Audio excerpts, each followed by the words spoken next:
What is up? Welcome back to the channel. I am Tynology. It's good to have you back. It's been a few months. I know I've been busy. I've been realigning my priorities. I've been streaming a lot. There's been this shit going on.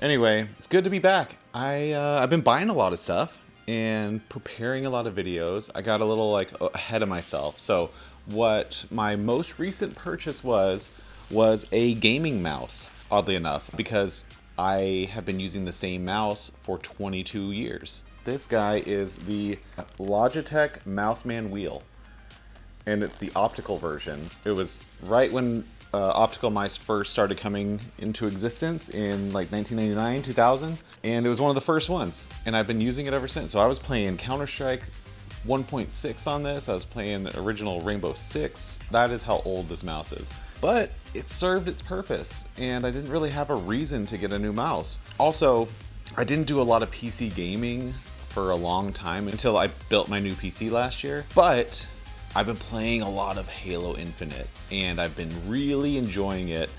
And the Logitech 22-year-old mouse, it was affecting my performance because I needed to blame my bad performance on something, and obviously it was a mouse. So the other thing I should note is that my gaming setup, I also have a Mac Mini routed in, and so I switch back and forth because I do a lot of design and editing on my Mac Mini, and so I can switch my monitor, switch my keyboard. I have the Keychron K6.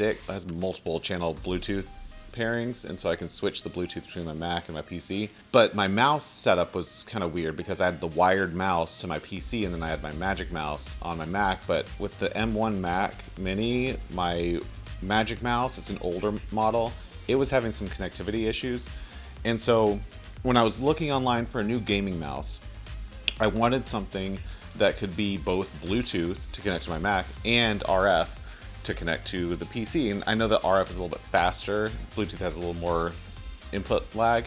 And so for gaming, specifically on my PC, I wanted something that had that connectivity. And so I was surprised that there's not a whole lot of wireless gaming mice that have that dual connectivity between the RF and the Bluetooth. Just so you know, the RF, it's like the 2.4 gigahertz. It requires a little dongle to connect to it because you need a receiver for it because it's not on anything else. They're paired to each other. Also, input lag was a big deal because I've been always used a wired mouse, and so I don't want to notice the input lag at all. So what I ended up with was the Razer Basilisk X Hyperspeed.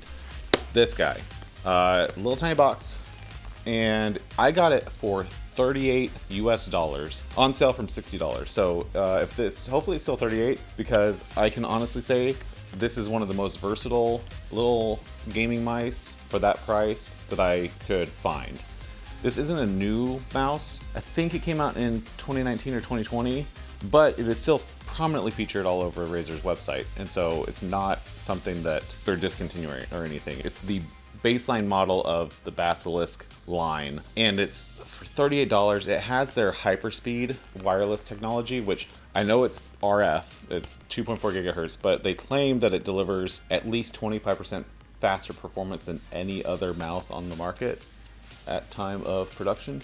So cool. I mean, it felt responsive. Felt like there's just like a minuscule amount of input lag, which I'm very, very sensitive to input lag, especially on controllers, especially on mice. For some reason, I don't really notice on my keyboard though, even though I connect that through Bluetooth. Other things to note: to switch between Bluetooth and the RF, there's a little switch down here. You switch it to Bluetooth and it's instantly connected. Switch it to RF, it's instantly connected. And so when I switch over between, I have to switch my monitor input, and then I have to do a button combination on my keyboard, and I switch this, and then I have a whole nother computer set up at my desk. But the fastest one by far is this mouse, being able to just switch back and forth. That's really nice. Some things that make this mouse different than the other Basilisk mice that Razer offers is that it uses a AA battery, so it doesn't charge, but just get some rechargeable AA batteries.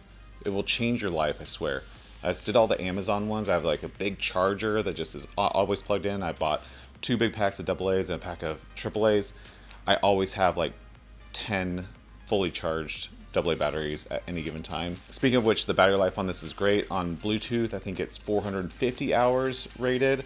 On the Hyperspeed RF mode, I think it's 285 is what they rated at. I haven't tested those, but I've been using this for a week now, and you can check the battery life inside of the Synapse app, whatever the Razer app is, and I don't even see it down at all. So it's cool. It turns off automatically if you're not using it to save battery. The other thing is there's no RGB on here, which I feel like is fine, because I'm not a big fan of RGB stuff, especially with mice, because your hand's covering it. So I mean, unless you're just looking at it, yeah, I don't know. But this one is so much cheaper than the other ones. The other few differences is on some of the higher end models, you can adjust the wheel, like the sensitivity of the wheel and how like resistance, and also it has a different optical sensor. This one has the 16,000 point sensor, and the other 2 models I think have the 20,000, the like Focus Plus sensor that they boast right now. I don't ever change the DPI on my mice because I've never had a mouse that did it. Maybe I'll fall in love with it after I get used to it. The other thing is I think there's a few more buttons that you can program on the other models. This has 2 side buttons, like a left and right, the DPI switcher, and then the central mouse click.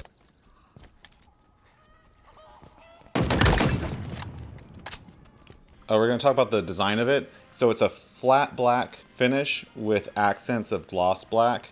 The logo is very minimal, which I like. I don't like big logos on my products.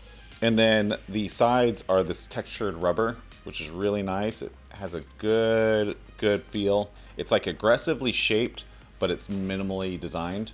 It works for me. I like that the battery cover is magnetic.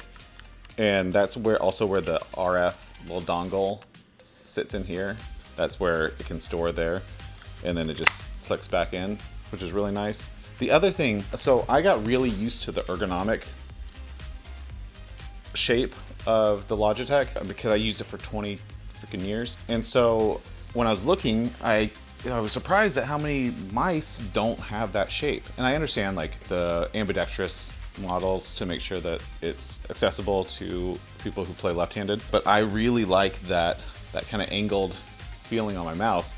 And so this was one, when I saw it, I was like, oh, it's not quite the angle that my Logitech was, but it has that ergonomic shape, and I like that feel in my hand. And I was surprised at how few mice were available like that. So this just checked all my boxes. It was the right shape, the right price, it had the dual connectivity, and I was all set. Been playing a lot of Halo. I tried Valorant. Not very good at Valorant, but we'll see. Maybe I'll play some more. I'm excited for season 2 of Halo. Are you playing Halo? Got your back. Oh, I got him right as I killed him through your body. Halo's a kind of like a powder keg right now, but I'm thoroughly enjoying it. I like playing the multiplayer. It makes me miss my old Halo days. I used to play Halo 1 on PC with this stupid thing. So, coming full circle. One thing to note is my KDA has not improved with this mouse. So, I think I just kind of suck. Hey, so listen up. So I filmed that about a week ago, and I realized that I just need a little bit of configuring, and my performance is massively better using a new mouse versus a 22-year-old mouse. And so disregard all that because I'm actually killing it lately. Taking damage. Double kill. Victory. It's good to meet you. If this is your first time, thank you. I will be back very, very soon with another video. Don't leave me hanging. Let me know what mouse you use. If you have a mouse that you can that one-ups this for 38 bucks, let me know. That has the dual connectivity. That's the key. Bluetooth and RF. That's what I need. If you don't know, I'm Ty, Tynology. Follow me on Instagram, follow me on Twitter. I post a lot of photos. We do the TYCAST video game podcast every Thursday on Twitch. Follow me on Twitch. Subscribe to me here if you're not already. It's a good time. Come join our Discord community. We do a video game book club where we pick a game every month and we all play it, or you don't. We just discuss it. and it's always something that, you know, something on our back blogs or something everyone nominates different games. We have a great time. All the links are in the description. The link to get this mouse, hopefully still for $38, is in the description. Come say hi. Have a good night. Cheers. Adios. The last thing is I'm going to talk about the design of it. Can we shut up? Can we shut your mouth? Shut up. Oh, you're a dog. We're going to talk about the design of it. So it's a flat